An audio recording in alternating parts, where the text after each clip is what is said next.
आपल्या बायकांचं असं असतं ना की एखादी गोष्ट जर आपल्या डोक्यात असेल की मला असं असं या पद्धतीने नियोजन करायचं, तर ते केल्याशिवाय आपल्या मनाला काही चैन भेटत नाही. तर आता हे फक्त माझ्याच बाबतीत होतं की तुमच्या बाबतीतही होतं.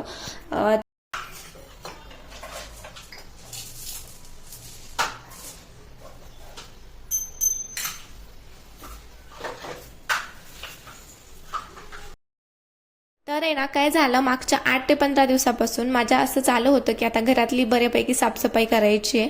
तर बेडरूम म्हणा किंवा किचन म्हणा, हॉलमध्ये तर काही एवढं सामान नाहीये, पण आता बेडरूम आणि किचन खूप जास्त घाण होतं. आता विशू पण बऱ्यापैकी सामान इकडे तिकडे करत असतो, त्याच्यामुळे जागच्या जागी वस्तू काही राहत नाही, इकडे तिकडे होऊन जातात आणि खूप जास्त गोंधळ उडाल्यासारखं होतो एखादी गोष्ट जरी सापडायची म्हणलं तरी.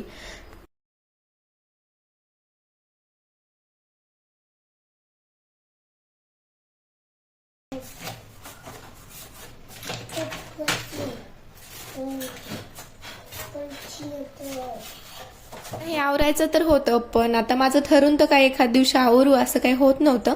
आता बाकीची कामं असतात, घरातली सर्व कामे, जसं की डेलीचं आपलं रुटीन असतं, त्याच्यासोबत विषयीचंही नवीन काहीतरी असतंय. मग हे सगळं करत करत हे बाकी कामं काही एक्स्ट्राची होत नव्हती. तर आता गावाकडून आम्ही आलो होतो, तर म्हणलं आता किचनपासूनच सुरुवात करावी.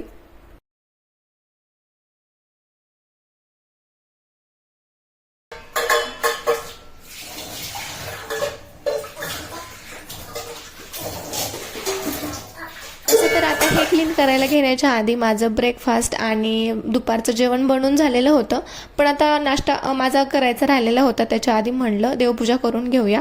तसं तर आंघोळ केल्याच मी हे देवपूजा वगैरे करून घेत असते, पण आज ठरूनच मी देवपूजा केली नव्हती, कारण मला हे थोडंसं साफही करून घ्यायचं होतं. आता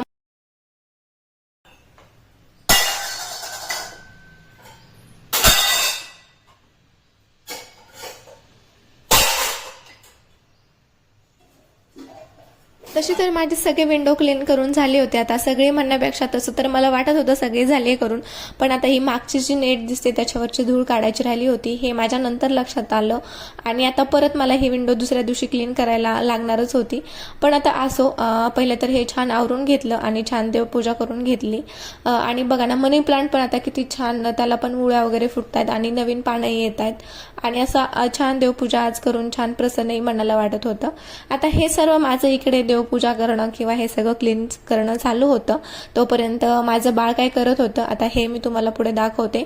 तर त्याच्या आधी ना मला माठ भरून घ्यायचा होता. आता माठ सकाळीच जर भरून घेतला तर काय होतं, दिवसभरही छान थंड पाणी प्यायला भेटतं. तसं तर रात्रीच भरायला पाहिजे माठ, पण रात्री काय भरणं झालं नव्हतं आणि त्याच्यामुळेच मग मी सकाळी ह्या कामाच्या नंतर पहिले तर माठ छान धुवून घेतला आणि नंतर त्याच्यामध्ये पाणी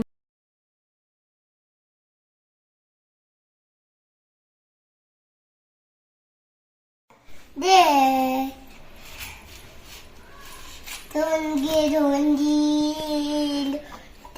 나도아도아 빠빠깔 당긴디걸 친구들의 한분기디게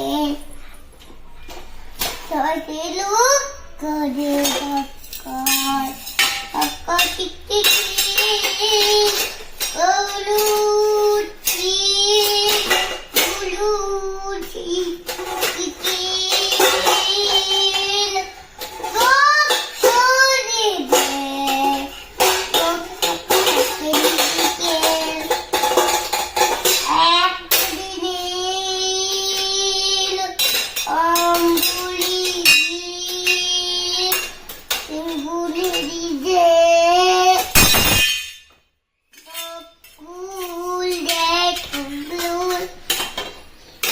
Dadwatinama Til Jokalte Kalde Dakal Nama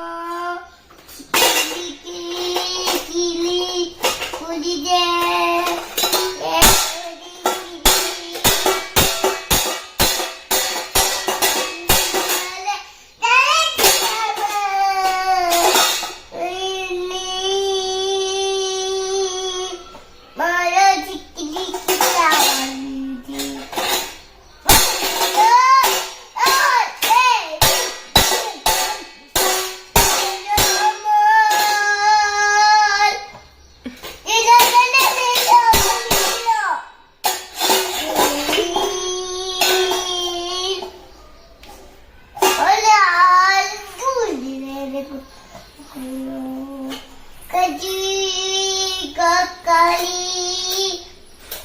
काय म्हणतो बाळा तू?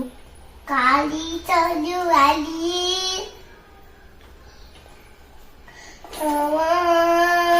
खूप चाली ओ गोरे एक कुट्टी कशात बसला तू? हे काय पाऊल खेळतोय ताकात बसला? कप गेलवाली ओय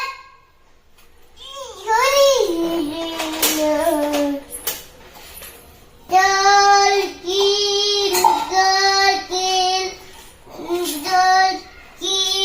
करू बी टमाटो कधी ते पप्पा रे रे रे रंगोली रंगोली आता ही माझ्या बाळाची बडबड आता कोणाच्या नाही लक्षात आली तरी माझ्या लक्षात येतं त्याने काय बोलत होतो. आता बऱ्यापैकी शब्द मला त्याचे समजतात कारण दिवसभर आम्ही दोघेच असतो आणि ही बडबड त्याची झोपेन तेवढाच काही नसतं. दिवसभर हे असंच चालू असते. हात पाय आणि तोंड हे त्याचं काही बंद राहत नाही. आता झोपेल तेवढंच काही नसतं. हे सगळ्या गोष्टी त्याच्या चालूच राहतात. आता त्याचे बऱ्यापैकी शब्द माझ्या लक्षात येतात पण काही काही शब्द आणखीनही माझ्या लक्षात येत नाही.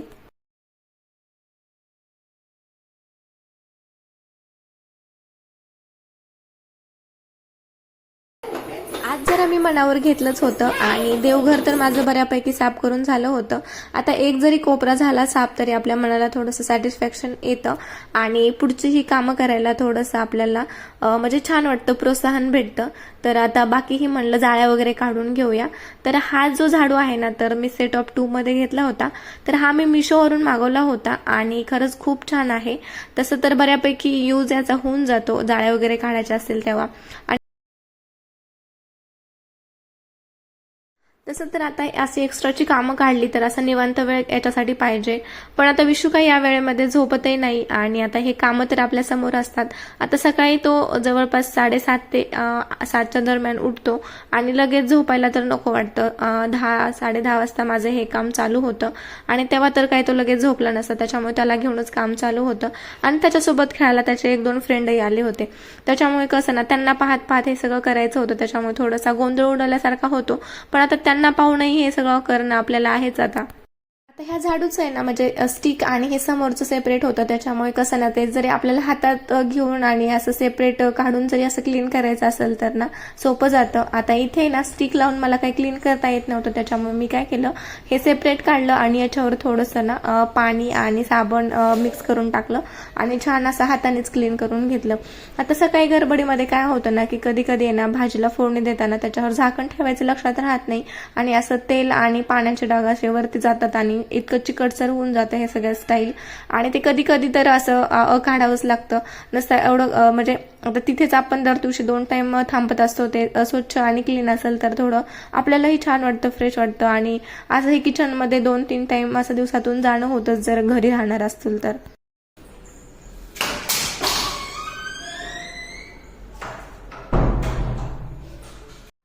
आता हे झाल्याच्या नंतर हॉलमधलं क्लीन करायला घेतलं होतं मी. आता हॉलमध्ये तशा तर काही जास्त जाळ्या नव्हत्या पण थोड्याफार होत्या. तर म्हणलं आता इकडचं सगळं क्लीन करायचं लागलो तर ह्या पण जाळ्या काढून घेऊया. तर हे काढता काढताना थोड्याशा दाराच्या समोरच्याही माझ्या दाराच्या समोर येतात तिथल्या मी सगळ्या जाळ्या काढून घेतल्या आणि त्याच्यानंतर मी बेडरूममध्ये क्लीन करायला घेतलं. तर आज माझं ठरलेलंच होतं की आज किचनमधलं आणि ह्या जाळ्या तरी काढून झाल्या पाहिजे. आता विशूला पाहत पाहत काय एकाच दिवशी सगळे कामं तर होत नाही. पण आता देवघर आणि हे जाळ्या काढून झालं तरी खूप झालं असं माझं होतं.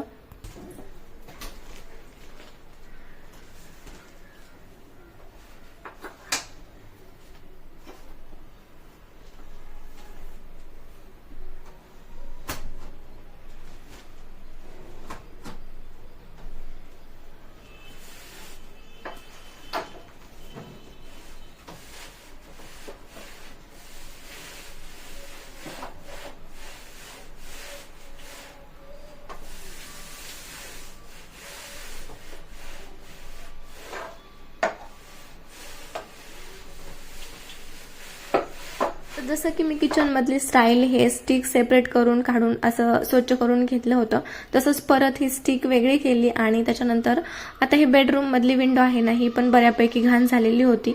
आता हीच नेट छान स्वच्छ करून घेतली आणि हे मध्ये असं काढण्यासाठी आता माझ्याकडे वेगळं काही नव्हतं, तर यानेच असं माझं काढणं चालू होतं. तर बऱ्यापैकी आणि ही धूळ निघली बरं का. आणि तेवढंच असं काढल्याच्या नंतर आता हे ओलं केलं होतं, त्याच्यामुळे साफ करायलाही थोडंसं मला सोपं झालं. आणि सोबतच आता मला फॅनही क्लीन करून घ्यायचा होता. परत ह्याला स्टिक बसून दिली आणि आता आधी माझ्या लक्षात आलं नाही स्टिक होती तोपर्यंत हे फॅन क्लीन करून घ्यायचा, तर नंतर स्टिक त्याला लावून दिली आणि नंतर फॅन क्लीन करायला घेतला. आणि हा क्लिनिंगचा व्हिडिओ तुम्हाला कसा वाटला हे नक्की सांगा आणि चॅनलला लाईक, शेअर आणि सबस्क्राईब नक्की करा. Thank you for watching.